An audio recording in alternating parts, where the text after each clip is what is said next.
Buenas tardes a todos. Como estaba previsto, tenemos una entrevista hoy.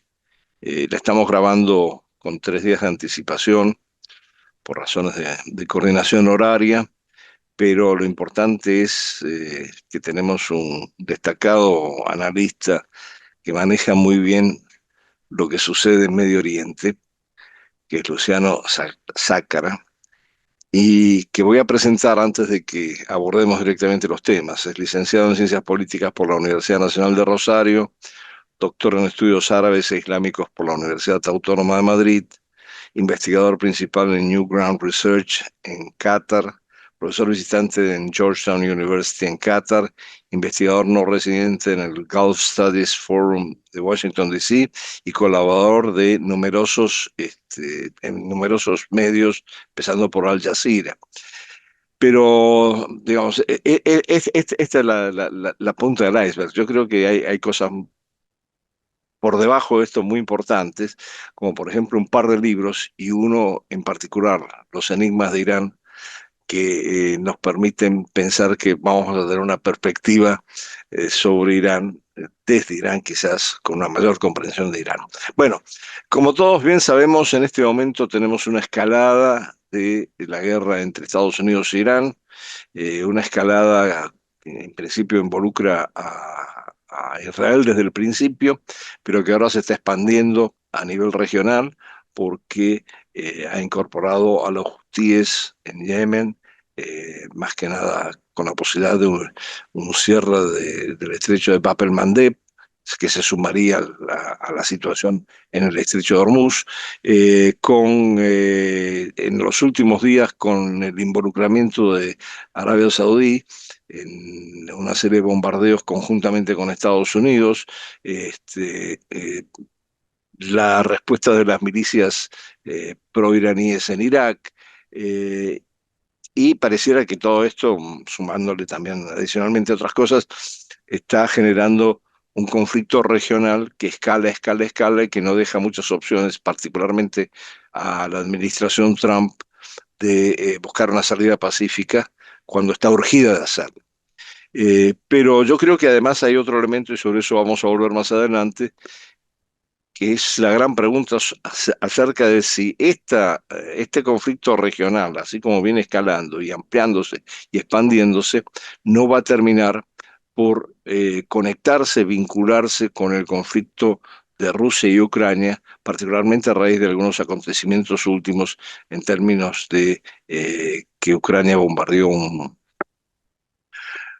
tanquero, si no me equivoco, iraní en aguas del Mar Caspio, bastante lejos de su área de acción, y que esto está provocando una reacción de Irán que todavía no ha sido precisada, pero que por ahora está llevando a una respuesta diplomática, pero que no descarta una respuesta de carácter bélico, en una región en donde el Mar Caspio básicamente conecta a Irán con Rusia y es un punto de circulación para ambos lados de muchos bienes y particularmente también de armamento. Bueno, dicho todo esto como introducción, en realidad yo tengo poco que hablar y más me gustaría escucharlo a Luciano, empezando por esta percepción de una guerra regional que tiene un impacto en la economía mundial y que también tiene un impacto sobre la economía estadounidense.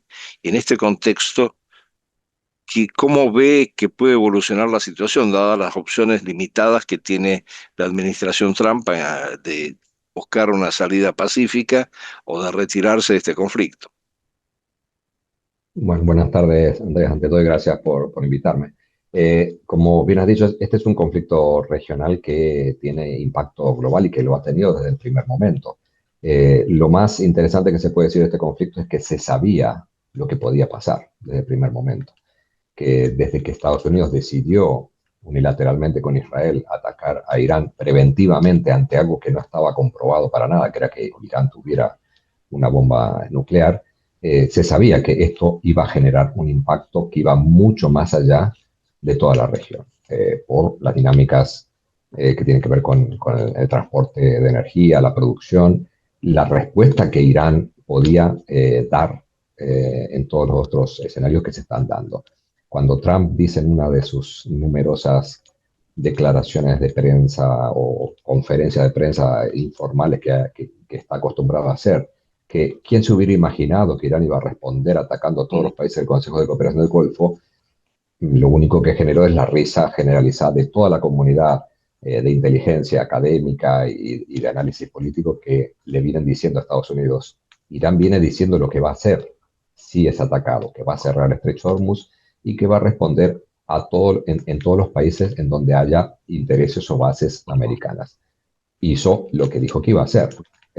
Por lo tanto, esta era quizá la guerra regional eh, que nadie quería que sucediera y que todo el mundo sabía que en caso de ocurrir iba a tener esta implicaciones. Por lo tanto, ahora estamos en una situación en la cual los dos quieren terminar la guerra, eso está claro. Irán quiere terminar la guerra, no puede seguir eternamente.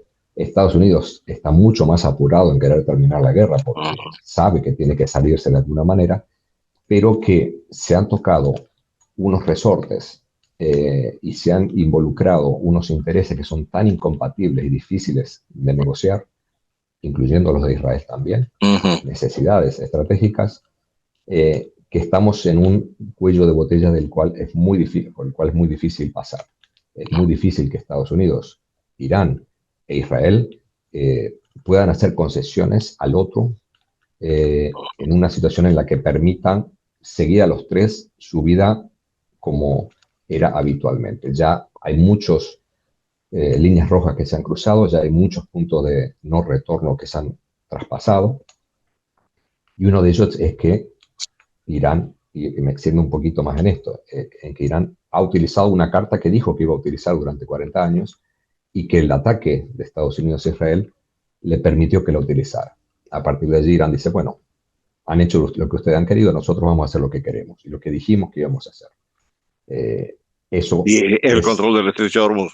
el control del Estrecho de Hormuz. Por lo tanto, eso es la carta que no estaba en ninguna negociación previa, que no estaba en los 20 años de negociaciones nucleares que se habían tenido anteriormente, que no estaba en el acuerdo nuclear del 2015 No. y que ahora, por este ataque unilateral de Estados Unidos a Israel, forzosamente tiene que ser incluido. Claro, en contraposición a los intereses de Estados Unidos y de otros muchos países regionales y del mundo desarrollado que no quiere que el Estrecho de Hormuz esté controlado No. ni mucho menos por Irán. Por lo tanto, la situación en que estamos ahora es una situación de no necesariamente una guerra abierta, pero una guerra que tiene, eh, eh, 5 meses ya. que parece que, sí, pero parece que se va a extender incluso territorialmente con Sí. otros actores involucrados, pero que no termina de ser una guerra abierta del todo, porque por lo menos Estados Unidos sigue diciendo que está en un proceso de negociaciones y aparentemente, aunque Irán lo niega por ahora en estos días, sigue estando interesado en encontrar una salida a este conflicto. Bueno, por lo que presentas en este panorama, lo que habría que quizás incluir, y ahí va la pregunta, ¿no?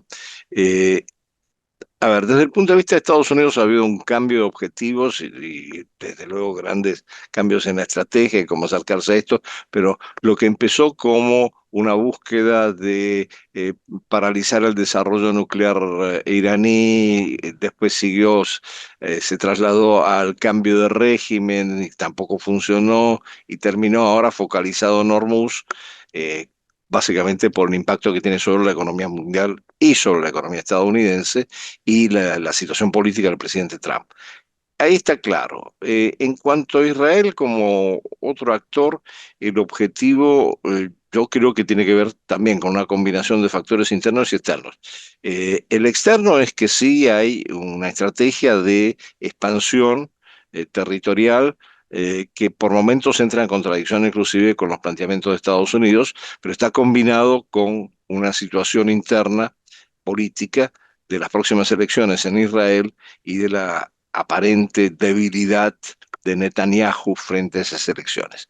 Bueno, ahora, vos que conocés también Irán, me gustaría escucharte, bueno, ¿cómo ves los objetivos de Irán?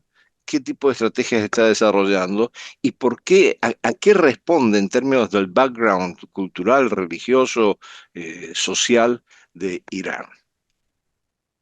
Bueno, Irán está, o por lo menos desde que empezó la guerra, está en una situación de supervivencia. Una economía de guerra, una economía de resistencia, un sistema político que se ha cerrado en sí mismo, no se ha transformado. Lo que dice Trump de que ha habido un cambio de régimen, eso se lo puede creer él y sus más allegados, pero evidentemente no ha habido cambio de régimen.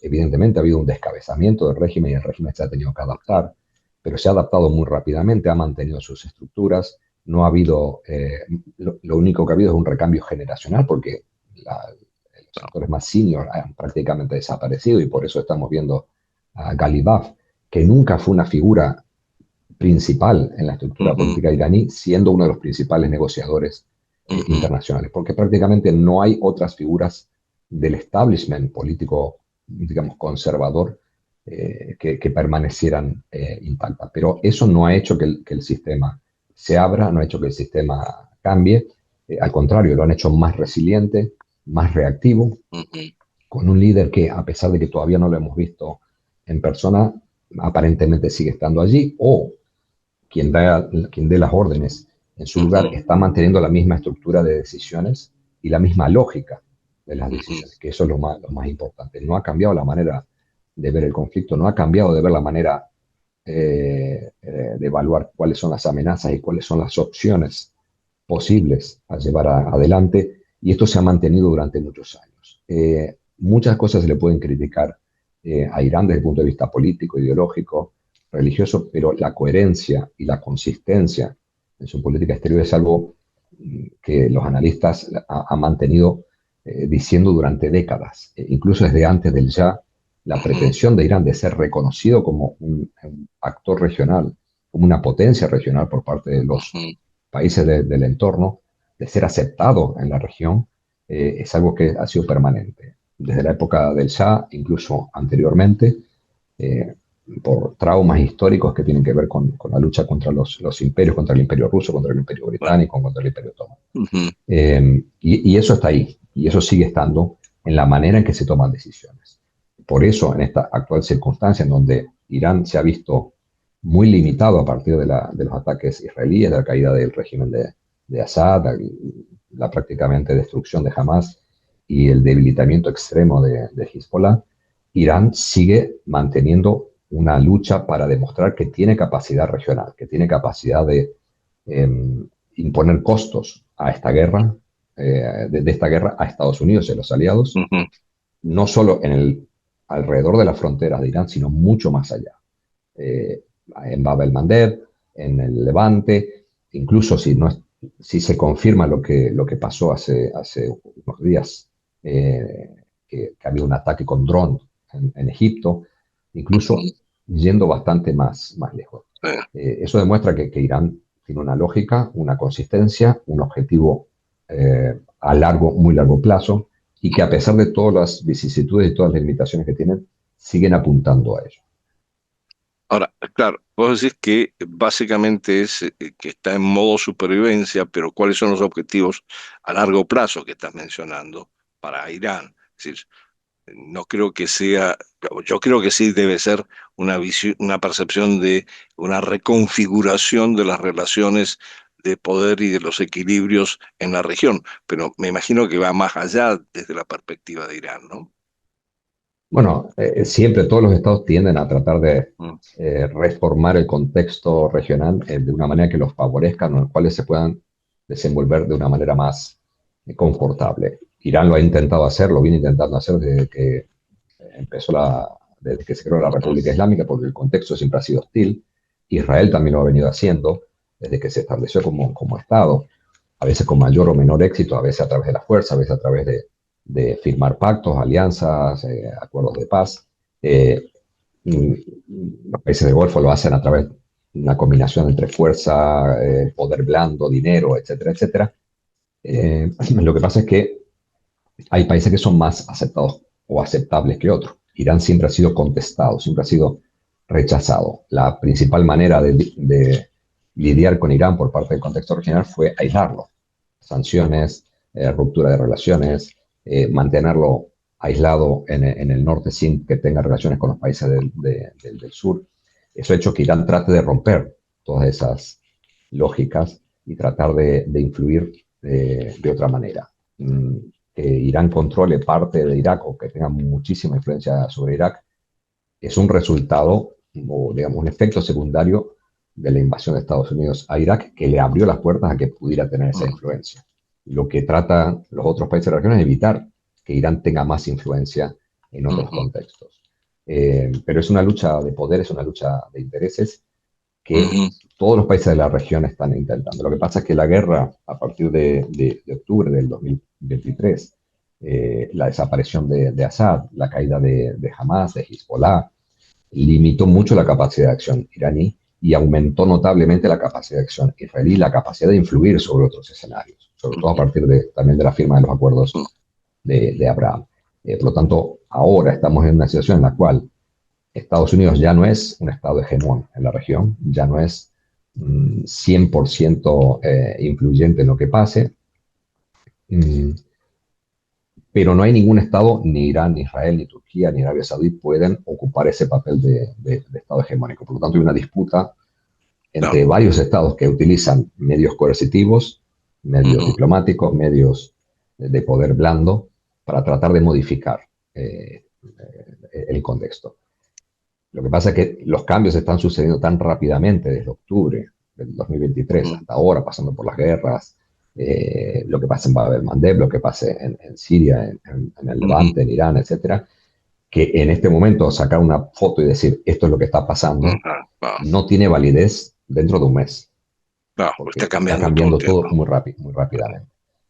Lo único que se puede decir es que está cambiando la región hacia un lugar en donde es muy difícil de saber cómo va a terminar. Pero para terminar, Irán quiere y ha querido siempre lo mismo, ser reconocido como una potencia regional con capacidad para determinar determinadas reglas del juego en la región, ser reconocido como un socio. Pero bueno, eso es lo que no ha ido pasando en los últimos 40 años. Bueno, a ver, digamos, está clara la posición de Israel, cómo ha afectado también la posición de Hamas, la supervivencia misma de Hamas, hasta cierto punto de Hezbollah. Pero un poco la pregunta que siempre queda en el aire es, dentro del conjunto de los países petroleros del Golfo Pérsico, no pareciera haber una unidad de posicionamiento frente a Irán. Me da la impresión de que hay matices distintos. ¿Te parece que es así? ¿Podrías explicarnos eso? Sí, evidentemente, los países del Consejo de Cooperación del Golfo se han movido siempre en función de percepciones de amenaza. Cuando se produjo la Revolución Islámica, la percepción de amenaza era que Irán exportara la revolución a los países del Consejo de Cooperación del Golfo. Pero en función de cada estructura social, demográfica, política, tribal de cada uno de estos países, la amenaza o el grado de amenaza ha sido siempre dispar.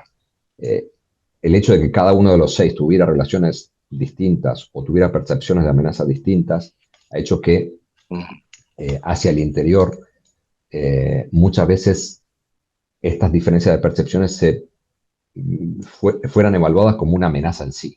Y por eso, por ejemplo, en ciertas ocasiones, como el bloqueo que hubo en Qatar entre 2017 y 2020, el primer problema que le plantearon Emiratos, Bahrein y Arabia Saudí a Irán, a Arabia Saudí, a Qatar, fue su relación con Irán. El punto 1 de las 13 demandas que le hizo Arabia Saudí, el trío o el cuarteto junto con Egipto que bloquearon a Qatar, era que rompiera relaciones con Irán, porque las relaciones con Irán eran un peligro para el Consejo de Cooperación del Golfo. Unas relaciones que Qatar ha mantenido porque las necesitaba, por el tema del gas, por el tema de la cercanía y de la amenaza que puede representar. O sea, hay que tener en cuenta que en este contexto Kuwait fue invadido por Saddam Hussein y no se pudieron defender a no ser que viniera a Estados Unidos.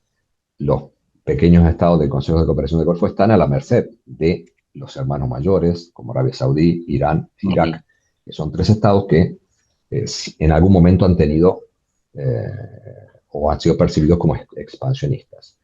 Por lo tanto, tienen que buscar una manera de sobrevivir en este contexto que nunca ha sido muy amigable.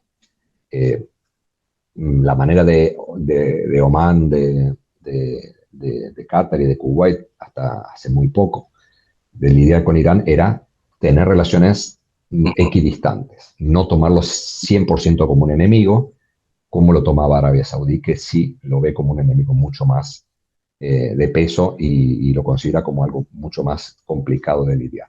Eso hace que veamos diversas percepciones que a veces chocan, Ujú, pero a ujú. veces son útiles.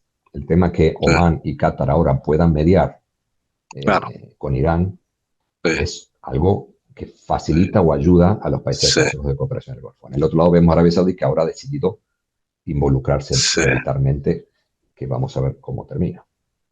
Bueno, ahí hay otro factor, no nos va a dar tiempo para meternos con eso, dado que estamos hablando de los mediadores, el factor Pakistán, pero vamos a dejarlo de lado por un momento, porque me gustaría preguntarte, en toda esta ecuación que se está generando cambiante, hay un tema que me parece que hay en el trasfondo y que sigue ahí, que es el tema del Estado palestino, porque en particular, por ejemplo, Estados Unidos le plantea a Arabia Saudí de que sí está dispuesta a apoyarla en el desarrollo nuclear, pacífico, etcétera, etcétera, a cambio de que firme los acuerdos de Abraham y deje de buscar el reconocimiento del Estado palestino.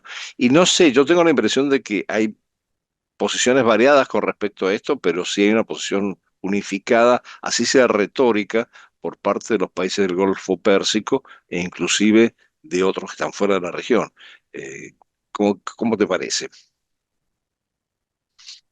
Es un tema que tiene que ver mucho con cómo maneja cada régimen político del mundo árabe las oposiciones Mm, internas.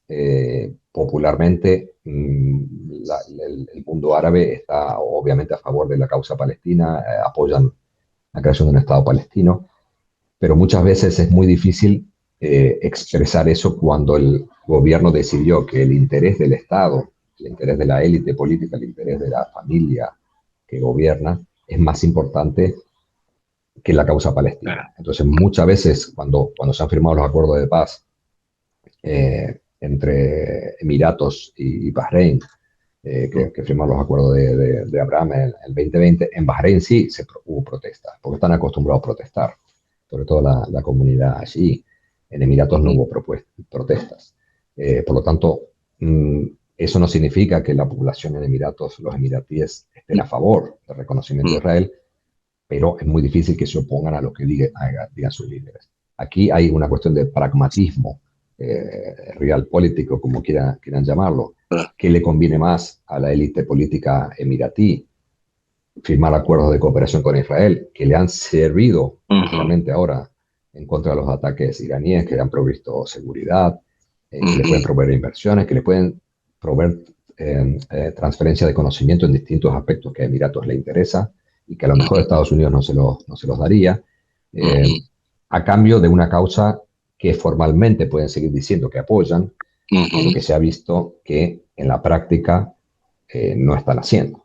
Entonces, mientras no se firmen esos acuerdos, Qatar ha dicho que nunca los va a firmar y que nunca lo reconocerá, pero quizá en el futuro, cuando, por ejemplo, hoy Hamas ya ha dicho que están avanzando hacia la fase Sí, 2, si esto lleva a, a una mejora o a un arreglo final entre Hamas e Israel para solucionar el tema de Gaza, quizá esto lleve a que otros países árabes, incluido Qatar, puedan llegar a aceptar o ujú, reconocer a Israel en el futuro.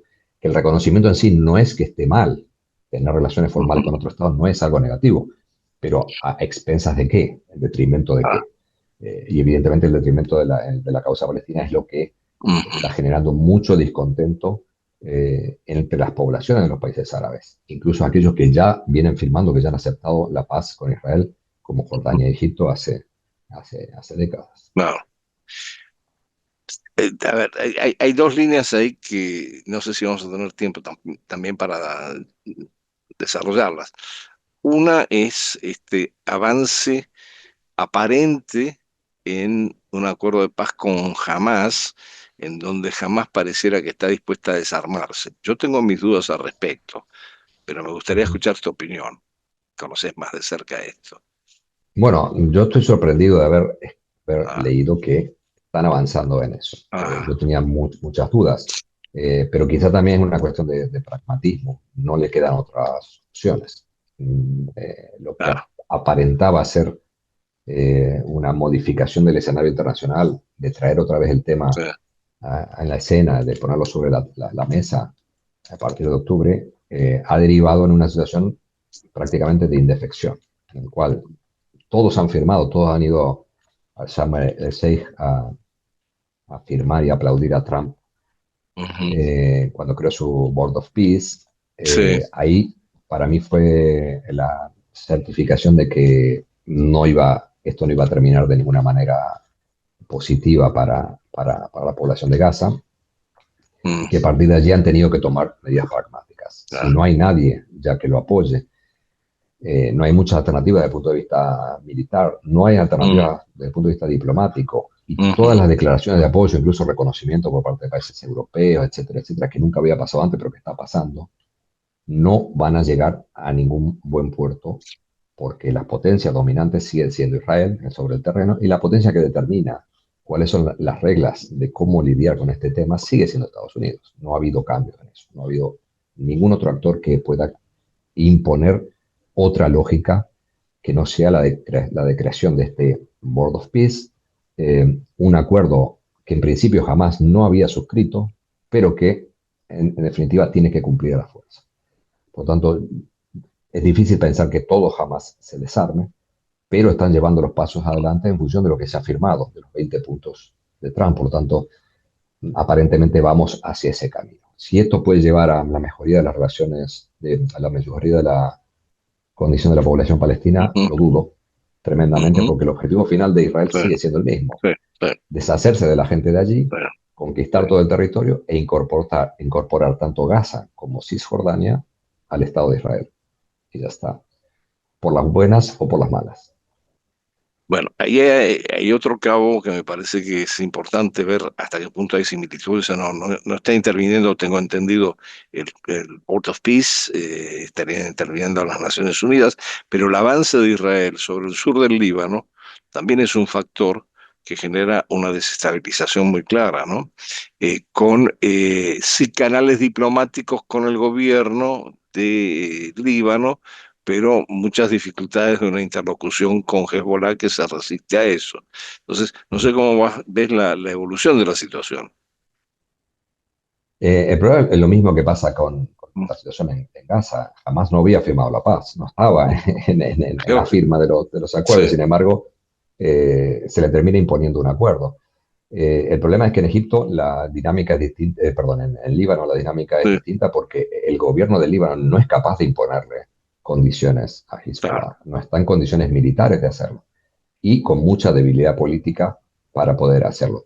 Algo similar puede llegar a pasar en Irak, Ujú, con el tema del gobierno central y las milicias de ajá, movilización. sí, Son contextos distintos, pero parecidos en función de se le exige o se acuerda. ujú, El primer ministro de Egipto, perdón, de Irak estuvo en Washington hablando maravilla, a Trump le dijo hasta que era guapo, cosas por el estilo, sí, pero de ahí a que desarma a la eh, milicia de movilización es algo muy difícil. eh, Yo dudo que el proceso en Líbano vaya a terminar como está terminando jamás. Ahora que digan abiertamente, sí, nos vamos a desarmar. Dudo ujú, mucho porque jamás, Hezbollah jamás no lo dijo, sé. jamás aceptó y jamás sugirió que se fueran a desarmar. Mm. Bueno, ya te está acabando el tiempo, sé que tienes una agenda muy cargada, otros temas, pero me gustaría cerrar con lo que había asomado al principio como pregunta. Este incidente entre Ucrania e Irán en el mar Caspio, ¿hasta qué punto puede llegar a conectar las dos guerras, la de Ucrania con Rusia y la de Estados Unidos-Israel versus Irán? ¿Puede ser la base para un conflicto global mayor? Podría. Lo que pasa es que creo que ninguno está interesado en que eso suceda, por lo menos ninguno de los dos actores involucrados. Ujú, Que Otros actores, por una cuestión de conveniencia, podrían estar contentos con que esto pase, no lo dudo tampoco. Mm, Irán ha tratado de no reaccionar de una manera tan agresiva, llamó ujú, al embajador de sí, Ucrania, le mandó sus críticas, pero inmediatamente Ucrania se comunicó con Irán diciéndole que esto no iba a volver a pasar y que en realidad no querían atacar barcos iraníes, sino dar ajá, un mensaje claro a Rusia. Eh, por ahora las autoridades políticas iraníes han aceptado esa disculpa, digamos, por decirlo de alguna manera, porque ninguno quiere escalar, ninguno quiere que los dos conflictos se se conecten. mezclen de una manera Ah, que Irán se vea obligado a responderle a mm, Ucrania. Evidentemente sería entrar en otra alinearse, dinámica claro, distinta. claro. Y aparte sería otra vez hacer un tipo de acción militar que involucre a Europa, porque en este momento Europa Sí, está apoyando a Ucrania y podría apoyar sí, también a Ucrania en contra de Irán, cosa que hasta ahora no está haciendo con Estados Unidos.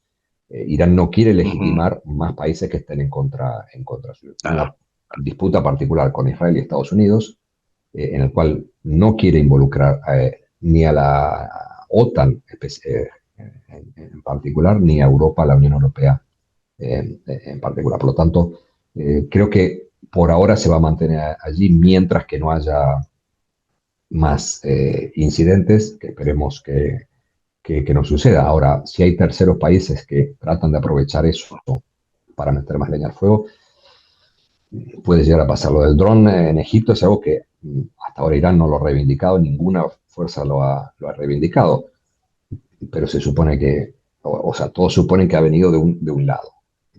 Ahora, muchas cosas han pasado o que vienen pasando en esta última guerra que son, a veces son difíciles de determinar. Si son una falsa bandera, sí. mm, muy Eh, difícil. una última pregunta, te Sí, prometo, sí, pero me parece que tranquilo. quedó ahí en el tintero importante. Rol de Turquía. El rol de Turquía es un rol que yo creo en principio que aparentaba ser más importante de lo que realmente está haciendo.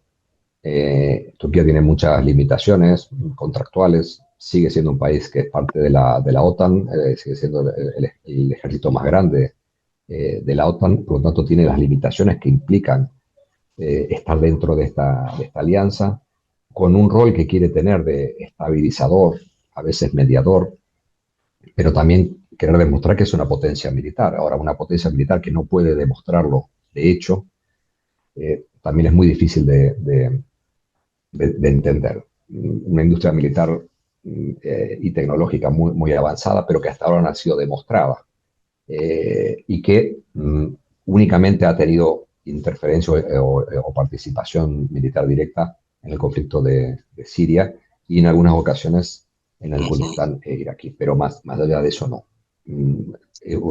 Turquía sigue tratando de ejercer un rol de mediador entre los distintos conflictos, ha tratado de mediar entre claro. Palestina e Israel, ha tratado de usar sus influencias en Irán también, pero no terminan de cuajar, no terminan de ser tan importantes. Hay que tener en cuenta que Turquía también es un país no árabe en un contexto Sí, principalmente árabe y que también está en esta disputa con Irán e Israel de potencias no árabes en un contexto principalmente árabe, tratando de disputar áreas de influencia, utilizando recursos digamos, más de hard power y utilizando sí. también poder blando.